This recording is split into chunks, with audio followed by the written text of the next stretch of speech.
hear it for Dr. Reddick. Please.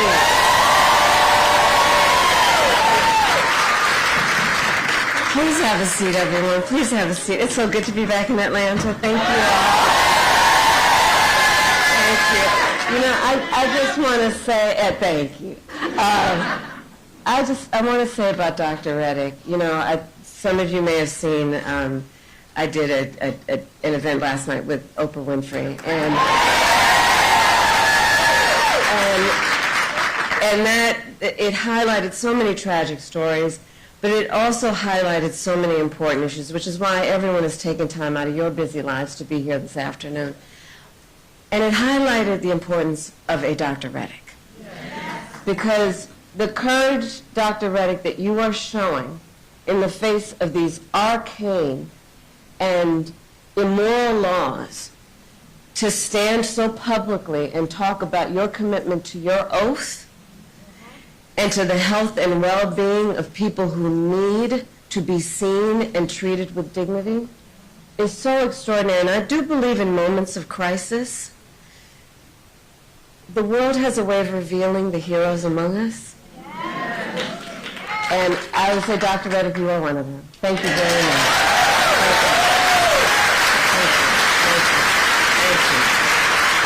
And thank you to all of the elected and community leaders who have joined us today. Thank you, everybody who is here. So, Georgia, this election right here is a fight for the future. It is a fight for the future, and it is a fight for freedom.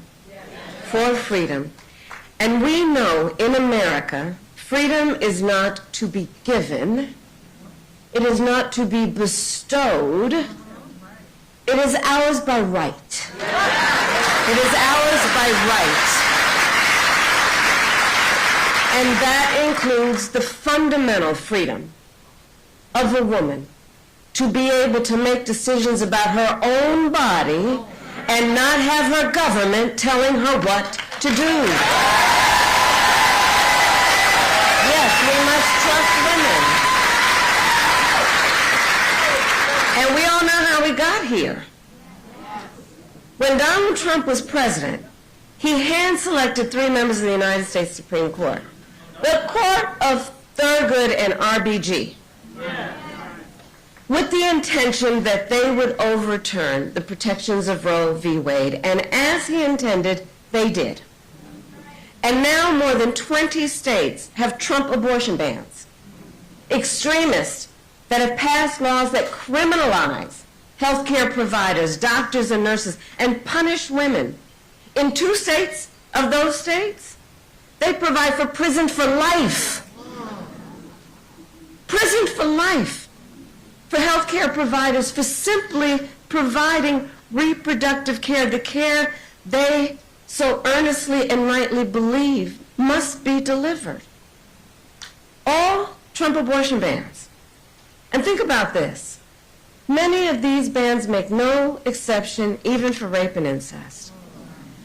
Now, many of you know I started my career as a prosecutor, specializing in crimes of violence against women and children. What many of you may not know is why.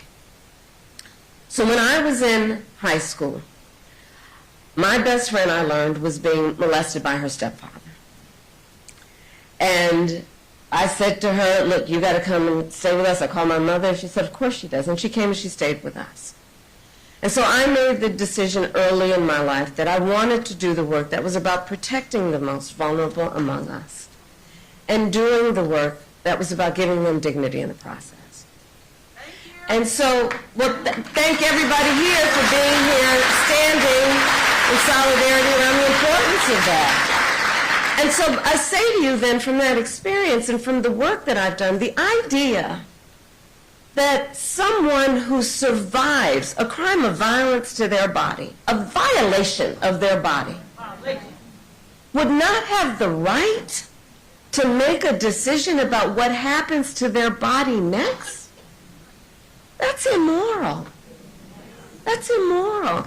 And let us agree, and I know we do, one does not have to abandon their faith or deeply held beliefs to agree the government should not be telling her what to do.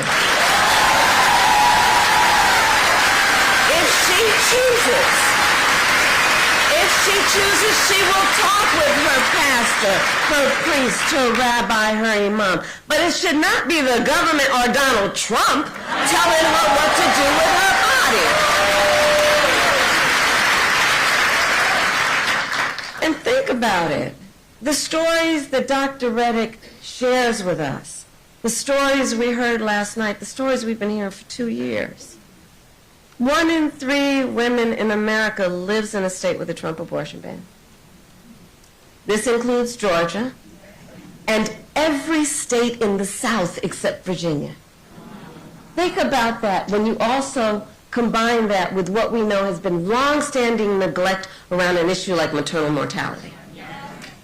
Think about that when you compound that with what has been long-standing neglect of women in communities with a lack of the adequate resources they need for health care, prenatal, during their pregnancy, postpartum. Think about that. And these hypocrites want to start talking about this is in the best interest of women and children? Well, where you been? Where you been when it comes to taking care of the women and children of America? Where you been? How dare they? How dare they? Come on.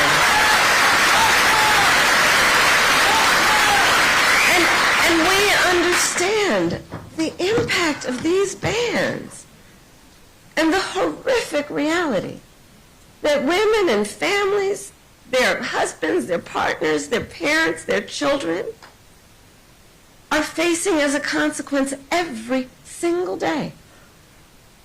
Since Roe was overturned, I have met women who were refused care during a miscarriage, wanted to have a child, suffering a miscarriage. I met a woman, I've actually met several, who were turned away from the emergency room.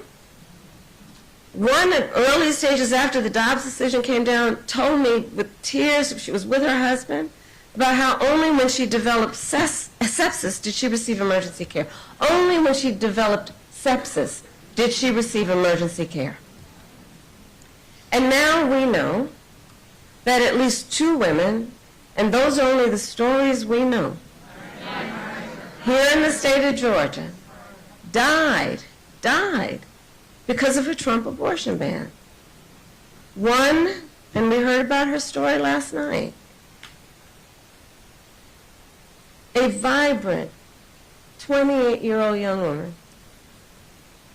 She was ambitious. You know, I talked with her mother and her sisters about her, and they described such an extraordinary life of a person. She was excited. She was working hard. She was a medical assistant. She was going to nursing school, raising her 6-year-old son. She was really proud that she had finally worked so hard that she gained the independence. Her family was telling me that she was able to get an apartment in a gated community with a pool for her son to play in.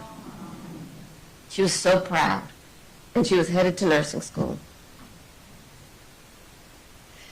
And her name, and we will speak her name, Amber Nicole Thurman. Amber Nicole Thurman. Amber Nicole Thurman. That's right. And she had her future all planned out. And it was her plan. You know, let's understand, just pause on that for a moment. She had her plan, what she wanted to do for her son, for herself, for their future. And so when she discovered that she was pregnant, she decided she wanted to have an abortion. But because of the Trump abortion ban here in Georgia, she was forced to travel out of state to receive the health care that she needed. But when she returned to Georgia, she needed additional care. So she went to a hospital. But you see, under the Trump abortion ban, her doctors could have faced up to a decade in prison for providing Amber the care she needed. Understand what a law like this means. Doctors have to wait until the patient is at death's door before they take action. You know, on the other side of my, you know, the other folks, Trump and his running mate, and they'll talk about, oh, well, yeah, but I do believe in the exception to save the mother's life. Okay, all right, let's break that down, shall we? Let's break that down. Let's break that down. So, we're saying that we're going to create public policy that says that a doctor, a healthcare provider, will only kick in to give the care that somebody needs if they're about to die? Think about what we are saying right now. You're saying that good policy, logical policy, moral policy, humane policy is about saying that a healthcare provider will only start providing that care when you're about to die?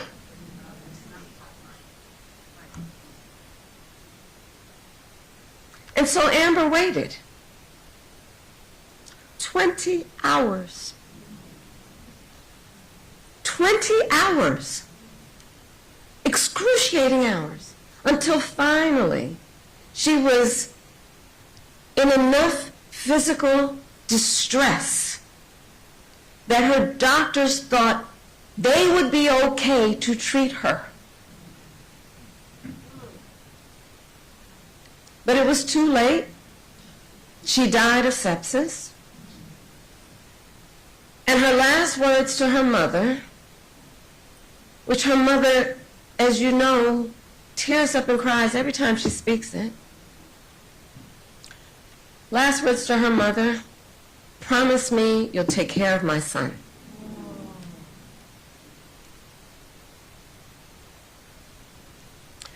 So I met last night and I spent time with Amber's mother and her sisters, and they spoke about Amber, a daughter, a sister, a mother, with the deep love that you can imagine, and how terribly they miss her. And their pain is heartbreaking. It's heartbreaking. Amber's mother, Shanette, told me that the word preventable is over and over again in her head when she learned about how her child died. The word preventable. She can't stop thinking about the word that they spoke to her. It was preventable. Because you see, medical experts have now determined that Amber's death was preventable. And through the pain and the grief of her mother, who courageously told her story, I promised her, as she has asked, that we will make sure Amber is not just remembered as a statistic. That she will not just be remembered as a statistic. So that people will know she was a mother and a daughter and a sister, and that she was loved, and that she should be alive today. And that she should be alive today. And many of us remember, there's so many leaders here, from 2 years ago when the Dobbs decision came down. We knew this could happen. There is a word preventable, and there is another word, predictable.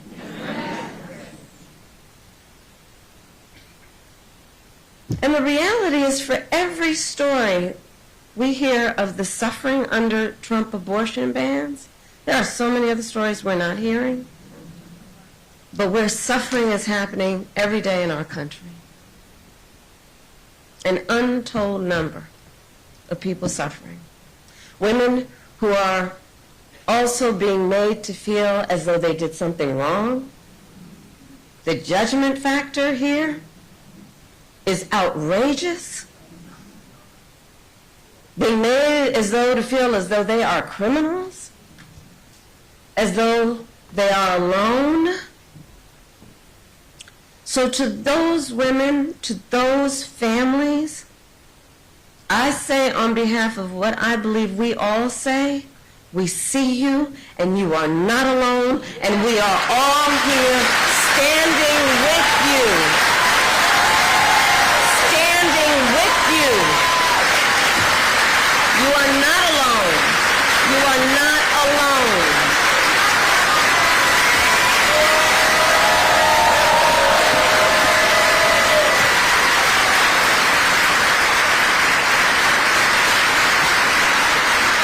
So Georgia,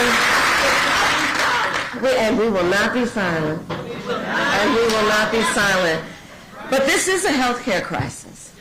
This is a health care crisis, and Donald Trump is the architect of this crisis. He brags about overturning Roe v. Wade. In his own words, quote, "I did it and I'm proud to have done it," he says.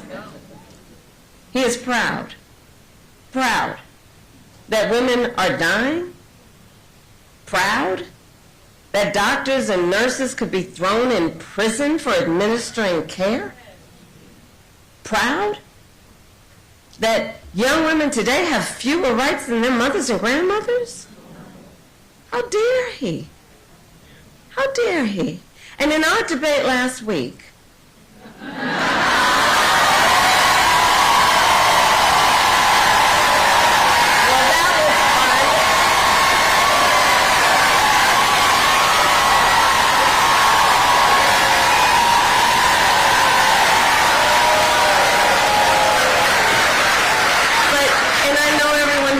attention to the words, though, the words, right? I'm trying to get another debate. We'll see. But in our debate last week, remember when he said everyone wanted Roe v. Wade to be overturned? Well, exactly. I don't know where everyone is either. Because women have been arrested and charged for miscarriages. They didn't want that. No. I was speaking with a physician who is here, who has in her professional experience been administering care to girls. And what we know is that 12 and 13-year-old survivors of assault are being forced to carry a pregnancy to term. They didn't want this. No. And couples just trying to grow their family being cut off in the middle of IVF treatments, they didn't want this. No. And on that last point, you probably saw, this week for the second time, Republicans in the United States Senate blocked a bill that would protect access to IVF treatment. Now consider, among the multitude of ironies, the fact that on the one hand, these extremists want to tell women they don't have the freedom to end an unwanted pregnancy, and on the other hand, these extremists are telling women and their partners they don't have the freedom to start a family. Okay. And they want to restrict access to contraception as well. And now Donald Trump says that he would personally cast his vote in Florida, which is where he now lives, to support their extreme abortion ban, just like the one that is here in Georgia.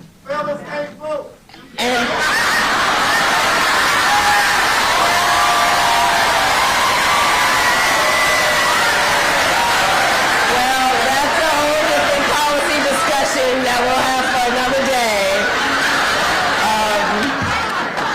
But let's understand, if he is elected again as president, Donald Trump will go further.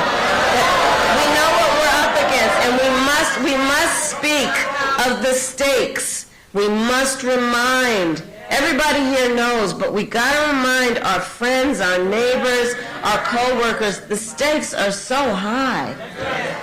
Because if he is elected again, I am certain he will sign a national abortion ban. which would outlaw abortion in every single state. And he would create a national anti-abortion coordinator. Look at Project 2025. And force states to report on women's miscarriages and abortions. It's right there. I can't believe they put that Project 2025 in writing. They literally put it in writing. They bound it. They handed it out. I mean, they are simply out of their minds.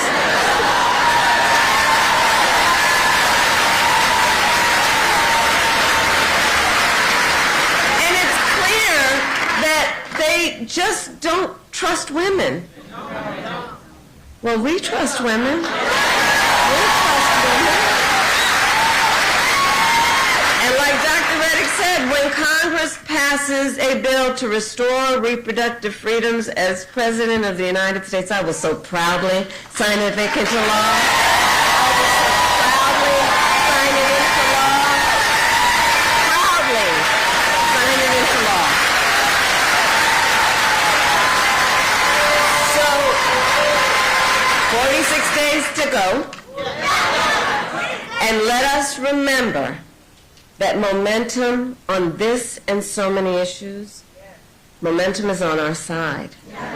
Let's remember, since Roe was overturned, every time reproductive freedom has been on the ballot, from Kansas to California to Kentucky, in Michigan, Montana, Vermont, and Ohio, the people of America have voted for freedom. People of America have voted for freedom.